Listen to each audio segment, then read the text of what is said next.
Shalom y bienvenidos a Vía Hafta Yisrael, una frase hebrea que significa amarás a Israel. Esperamos que se queden con nosotros, ya que nuestro maestro, el Dr. Baruch, nos compartirá una enseñanza expositiva de la Biblia. El Dr. Baruch es profesor titular del Instituto Sera Abraham, con sede en Israel. Aunque todos los cursos en el instituto se imparten en hebreo, el Dr. Baruch se complace en compartir esta enseñanza en inglés con doblaje al español. Para más información, visítenos en amarasaisrael.org o descargue nuestra aplicación móvil Mi Estudio Bíblico. Aquí está Baruch y la lección de hoy. Estamos listos ya para el capítulo 21 del Evangelio de Lucas. Y ese hecho me emociona. ¿Por qué? Si conoces bien tu Biblia, sabrás que el capítulo 21 de Lucas trata principalmente sobre los tiempos finales, lo que muchos llaman los últimos días. ¿Y qué representan los últimos días? Representan una transición, un cambio en el que este mundo, como lo conocemos, llegará a su fin, y Dios establecerá su reino. Y la buena noticia para nosotros es esta, que antes de que caiga la ira de Dios sobre este mundo, es decir, su juicio consumidor, ¿qué podemos esperar? Podemos esperar ser removidos de este mundo en lo que se conoce como nuestra esperanza bendita, que muchas personas llaman el rapto o el arrebatamiento. En ese momento vamos a recibir un nuevo cuerpo, un cuerpo perfecto, uno que está perfectamente diseñado para la eternidad en el reino de Dios. Con ese nuevo cuerpo nunca moriremos, no sufriremos enfermedades, no podremos ser heridos y no tendremos la capacidad de pecar. Todo eso debería emocionarte, todo eso es maravilloso. Y nos habla de un Dios de bendición, que quiere darnos una maravillosa condición eterna. Y sabemos algo, que cuando ocurra el arrebatamiento, seremos llevados fuera de este mundo para ser colocados en el reino de los cielos, pero el cielo es temporal. Sabemos que cuando el Mesías regrese por segunda vez, cuando Él venga para traer el fin de la ira de Dios y del juicio de Dios sobre este mundo, la Biblia dice, por ejemplo, en 1 Tesalonicenses 3:13, que nosotros vendremos con Él y que gobernaremos y reinaremos con el Mesías durante esos 1000 años, conocidos como el reino milenial. Y cuando el reino del milenio llegue a su fin, vendrá un tiempo de guerra y juicio, pero al final vemos que el pueblo de Dios saldrá victorioso. Dios enviará fuego desde el cielo y consumirá al enemigo. Y entonces pasaremos a lo que se llama la Nueva Jerusalén, el estado final y eterno del reino de Dios. E insisto, para todos los que estén allí, la norma será la perfección. No habrá más muerte, ni más enfermedad, ni más llanto, ni dolor, sino que conoceremos la bondad eterna de Dios. Disfrutaremos las promesas y las bendiciones de Dios. Digo todo esto para animarte, porque si estás pensando correctamente, vas a querer saber cuáles son los eventos previos que deben suceder proféticamente y qué enseña el Mesías al respecto. Y no solo el Mesías, sino también Pablo, Pedro, Juan y otros. ¿Qué advierten ellos que debe suceder para que el reino de Dios sea establecido? Primero el reino milenial y luego la Nueva Jerusalén.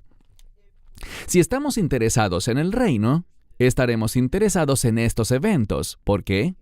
Porque solo cuando sabemos cuáles son, podemos orar adecuadamente para que seamos hallados fieles. Dicho de otra manera, para que seamos hallados viviendo obedientemente en medio de estos eventos de los últimos días. Ahora, Sabemos que tenemos una promesa de parte de Dios, y esa es que jamás experimentaremos su ira. ¿Qué nos dice Pablo en Romanos 8, verso 1? Que ya no hay condenación para los que están en el Mesías Yeshua. Y estar en el Mesías tiene que ver con esa relación de nuevo pacto que solo la fe en nuestro Señor y Salvador, Yeshua HaMashiach, Jesucristo, puede producir. Así que toma tu Biblia y ve, como dije, al Evangelio de Lucas, capítulo 21. Noten que vamos a comenzar de una manera interesante.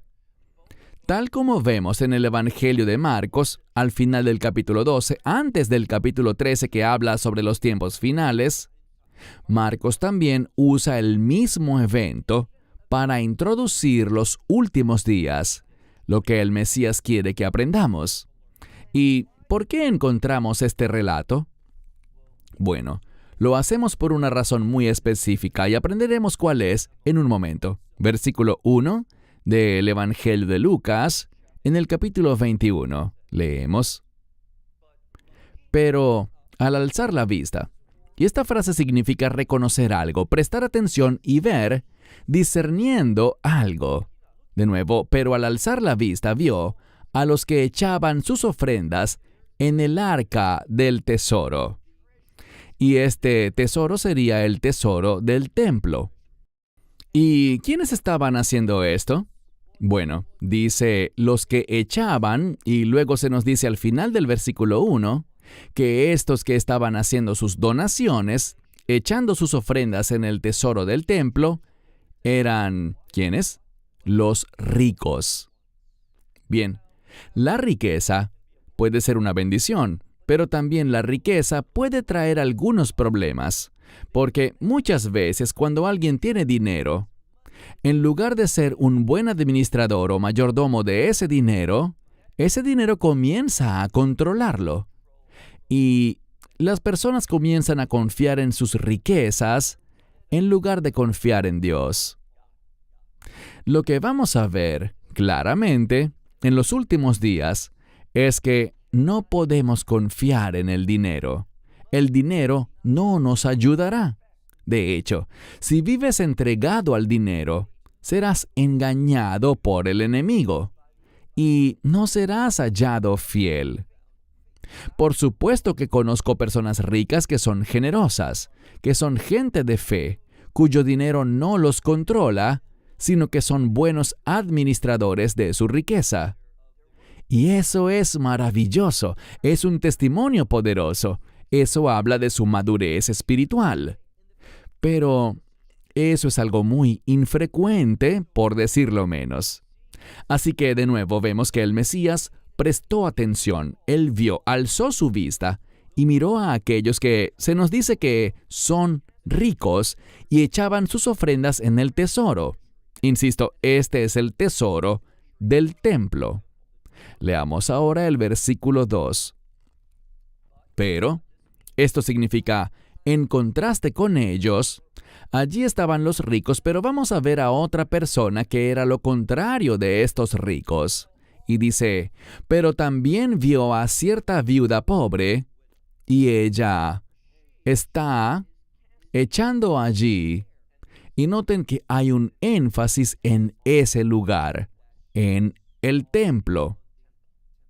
Vamos a ver que había muchos que, como en los días del profeta Jeremías, confiaban en el hecho de que vivían en la ciudad donde estaba el templo y tomaban gran consuelo, un falso consuelo, creyendo que debido a que había un templo en Jerusalén, nada malo podría sucederles a ellos. Pero estos individuos estaban totalmente equivocados. Mira de nuevo la escritura. Dice que ella está echando allí 2, y la palabra aquí es leptas. Una lepta es una moneda muy pequeña que incluso podríamos calificar como insignificante. Pero noten que no era una, sino 2, y como siempre los números son importantes en la Biblia. El 2 habla de dos opiniones diferentes, o podríamos decir, dos opiniones que están en conflicto. Y vamos a ver que hay un contraste aquí entre los ricos y esta viuda pobre en cuanto a su motivación para dar y en cuanto a cómo estaban dando. Ella entonces dio 2 leptas, verso 3. Y él dijo, de cierto les digo que esta viuda pobre, más que todos ellos, es decir, todos esos ricos, echó.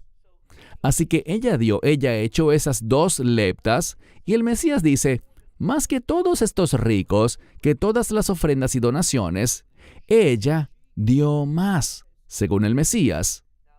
Bien, ¿cómo es eso posible? O sea, estos ricos estaban dando muchas ofrendas, y las personas adineradas tienden a dar grandes ofrendas. Ellos estaban allí en el templo con el propósito de adorar. Entonces, ¿por qué diría Yeshua que esta viuda pobre dio más, aunque dio solo 2 leptas? Estas moneditas tan pequeñas, que de hecho muchos dirían que son monedas insignificantes, 2 leptas, que no equivalen casi a nada. Así que es extraño, es peculiar que Yeshua dijera que más que todos estos, ella dio.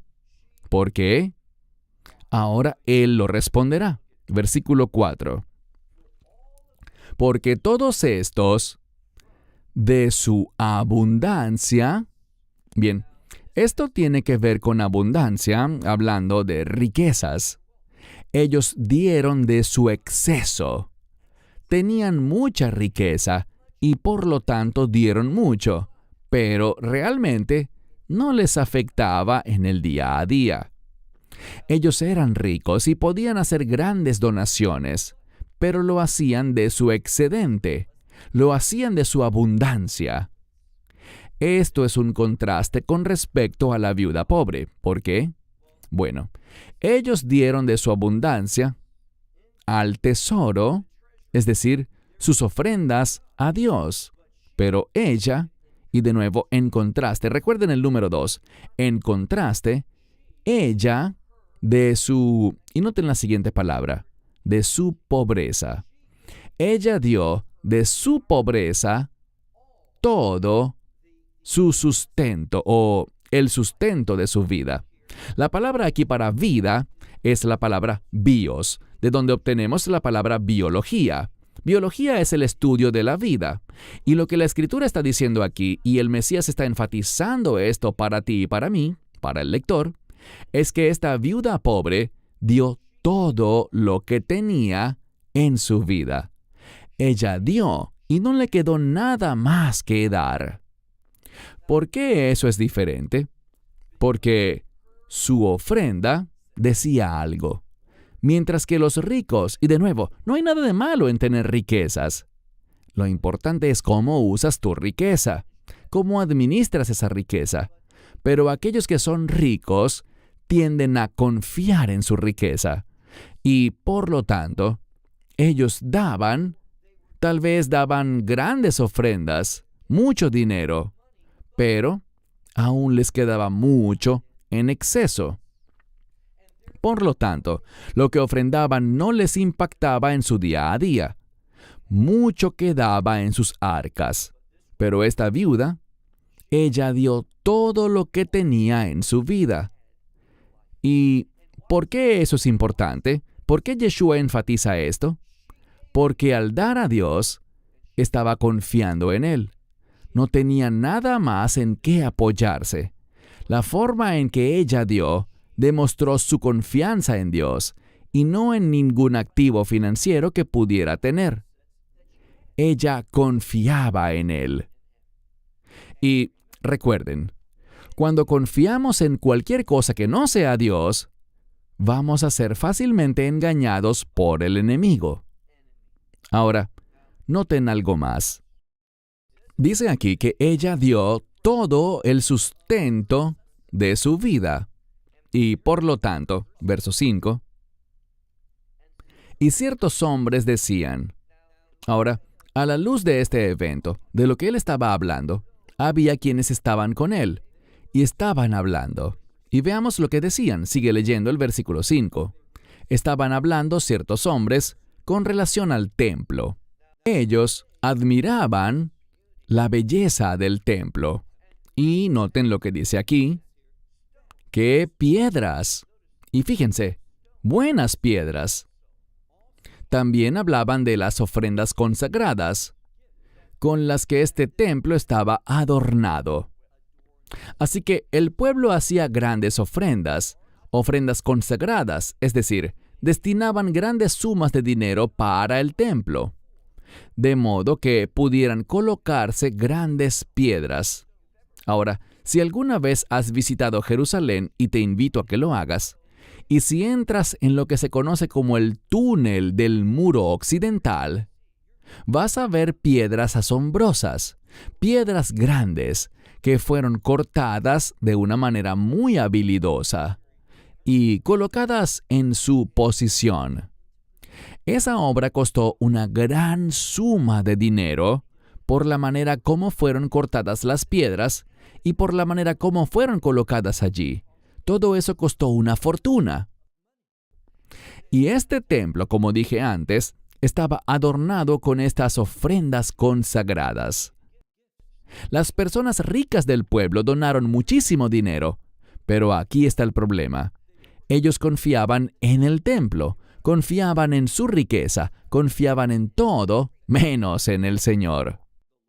Pero esta viuda pobre no confiaba en su riqueza porque no tenía alguna, pero confiaba y estaba dispuesta a dar todo lo que tenía al Señor porque creía en su fidelidad, que Él la sostendría, que Él era su defensor.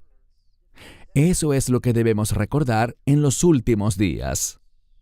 Ahora, noten. Él dijo, leamos el verso 6.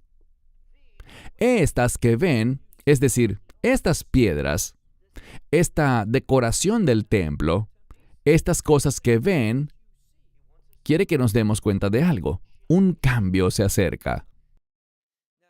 Bien, de la misma manera que en los días del profeta Jeremías, ellos no creían que el enemigo venía, no creían que Babilonia vendría. Estaban más preocupados por Asiria en esos días. Pero Asiria estaba por desaparecer.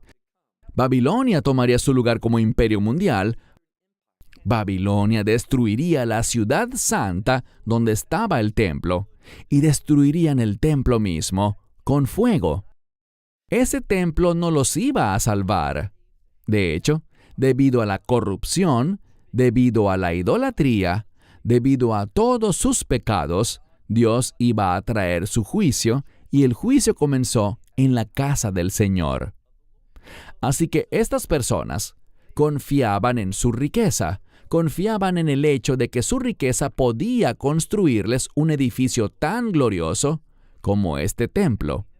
Y sabemos que el rey Herodes, que no era judío, sino edomita, y Dios dice mucho sobre los edomitas, él fue el catalizador que hizo posible la construcción de ese templo que existía en los días del Mesías, un templo que tomó más de 40 años en completarse.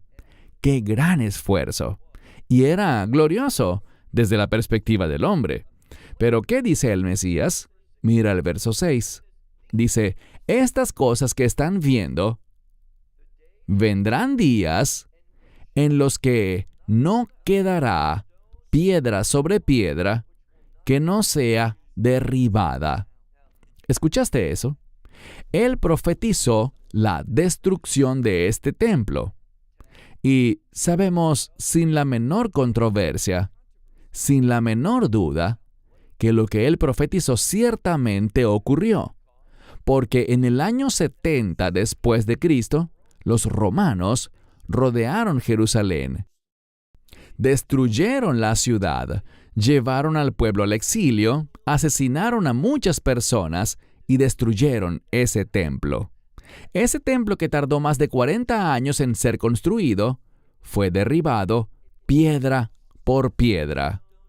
Y si vas a Jerusalén hoy en día, sí, puedes ver algunas de sus hermosas piedras en el muro de contención, y también podrás ver las piedras que fueron derribadas, tal como dijo el Mesías, que rompieron las calles, abollaron las calles a lo largo de las excavaciones del sur en la ciudad vieja.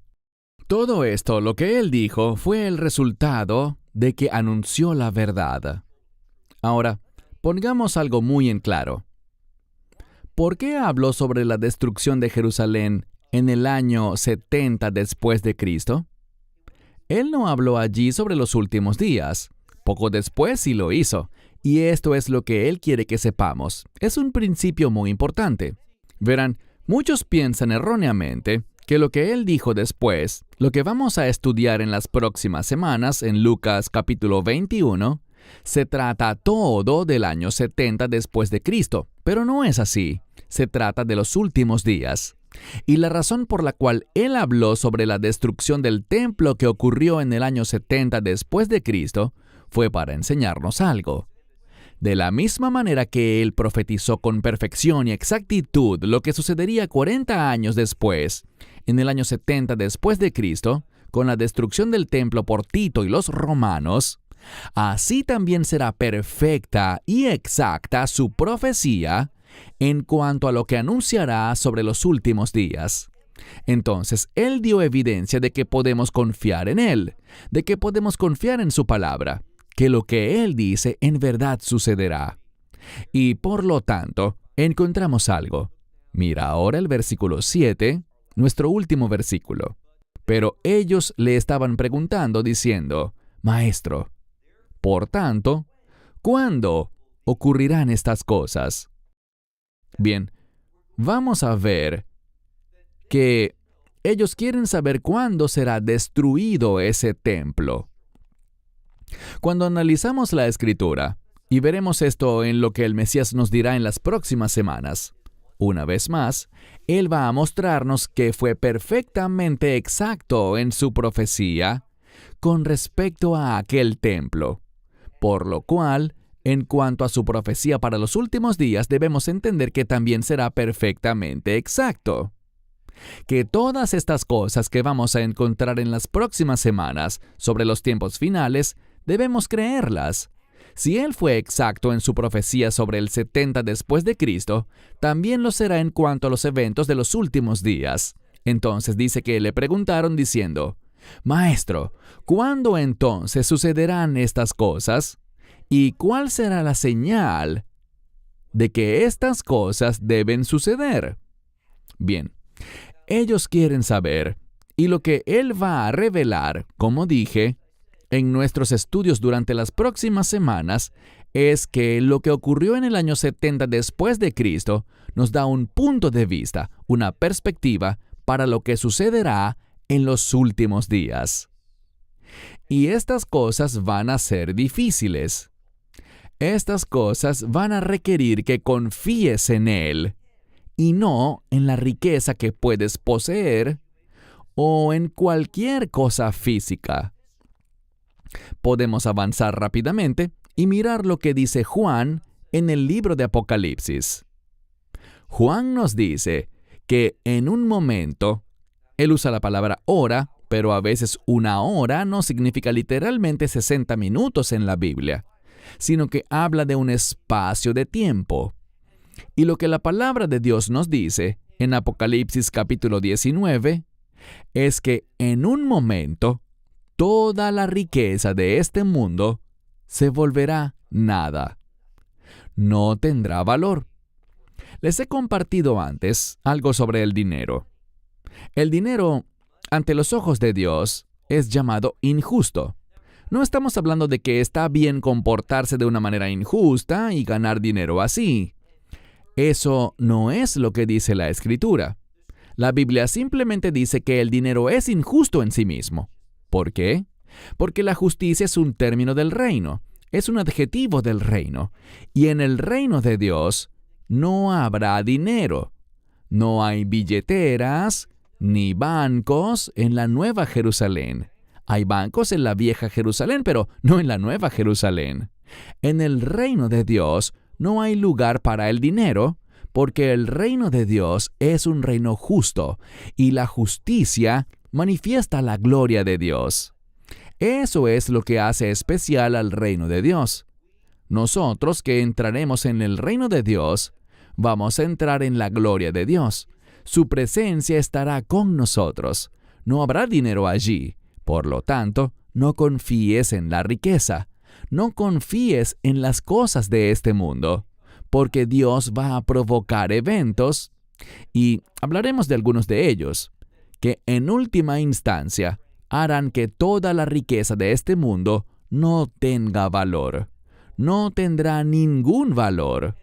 Y todos los que pertenecen al mundo se lamentarán, llorarán, se entristecerán, porque pusieron el énfasis de su vida en las finanzas, en la riqueza, mas todo eso será reducido a nada. No habrá valor alguno en las cosas de este mundo. ¿Por qué? Porque Él llevará a este mundo a su final. La buena noticia que tenemos es esta.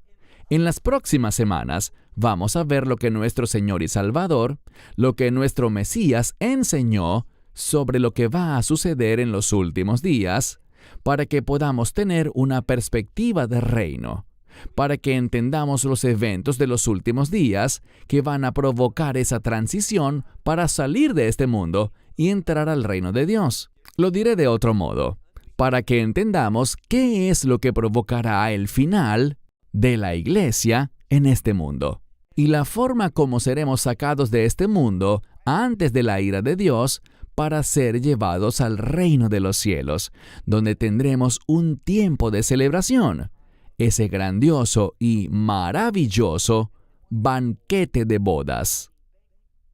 Y cada vez que se menciona una boda en la Escritura, una boda es sinónimo de gozo. Él va a sacarnos de este mundo y llevarnos a un lugar de regocijo, de alegría, de felicidad y de bendición. Y el aspecto clave de esta bendición es este, que vamos a estar en su presencia. Por eso es por lo que siempre debemos esforzarnos, por vivir de una manera y conducirnos de una manera que nos deje saber que Él está con nosotros y no haciendo cosas que lo hagan alejarse de nosotros. Él prometió nunca dejarnos ni desampararnos, pero cuando hacemos cosas contrarias a su voluntad, eso va a poner una distancia entre nosotros. No vamos a experimentarlo como Él quiere que lo experimentemos.